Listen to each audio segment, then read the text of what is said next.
Hello, मेरे प्यारे बच्चों.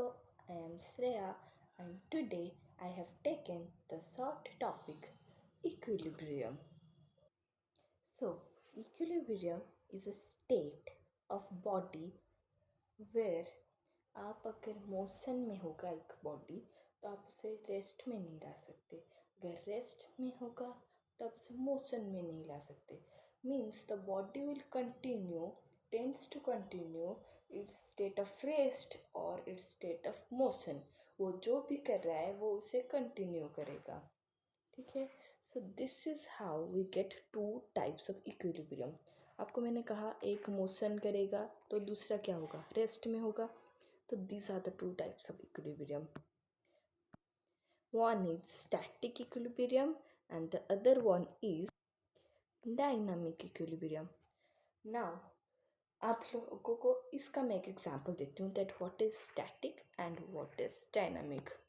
Alright, so ये देखो, हम पहले static को लेंगे. When a body remains in the state of rest under the influence of several forces, then the body is said to be in static equilibrium. तो मैंने अभी क्या बताया, if a body is in the state of rest, एक हम block लेंगे, एक table top लो, ठीक है. इसके ऊपर आपने एक हेवी 18 kg का मास रखा है. इतने केजी का, 18 kg का. ओके, तो इससे आप क्या अच्छे से मूव कर पाओगे? सोच लो कि नहीं कर सकते. आप इधर से फोर्स दोगे, उधर से फोर्स दोगे, किधर से भी दो, आप इसे मूव नहीं कर पाओगे. तो इसे हम बोलेंगे that it is in static equilibrium. अभी आप सोच रहे होगे, आपको एक मैं क्वेश्चन पूछती हूँ कि ये यहाँ पर इतना बैलेंस्ड रहता कैसा है. यू नो दैट ऊपर नॉर्मल फोर्स एक्ट करता है, तो नीचे क्या एक्ट करेगा मेरे बच्चों? क्या लगता है क्या एक्ट करेगा?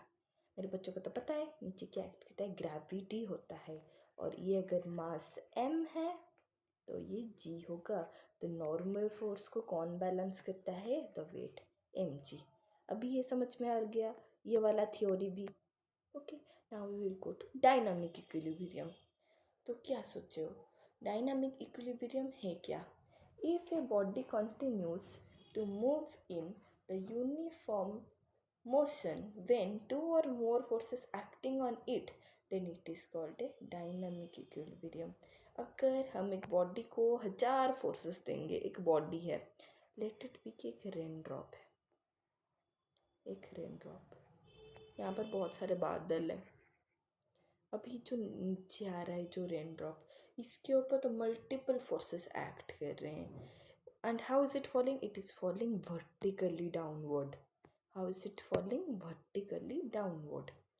So here number of forces act like buoyant force, viscous force.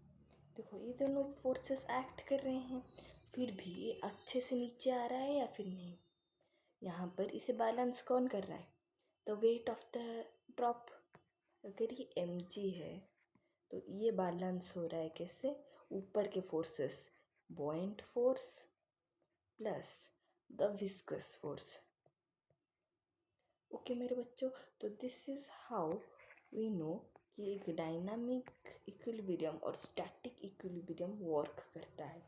अभी समझ में आ गया मेरे बच्चों कि इक्विलिब्रियम है क्या और इक्विलिब्रियम के टू टाइप्स, ये आपको अच्छे समझ आ गया. ओके, मैं आपको एक और बात बताना चाह रही हूँ. मैंने ये पहले वीडियो में भी बताया था कि आप नोट्स की चिंता मत करना, मैं आपको नोट्स उसके अगले दिन पोस्ट करती रहूँगी we along with many questions. You can comment those answers. अगर कोई डाउट होगा तो मुझे पूछ लेना, I will try to explain you. Okay, so next कौन से टॉपिक पर आपको शॉर्ट वीडियो देखना है आप मुझे बता देना. ठीक है, टिल देन बाय मेरे बच्चों.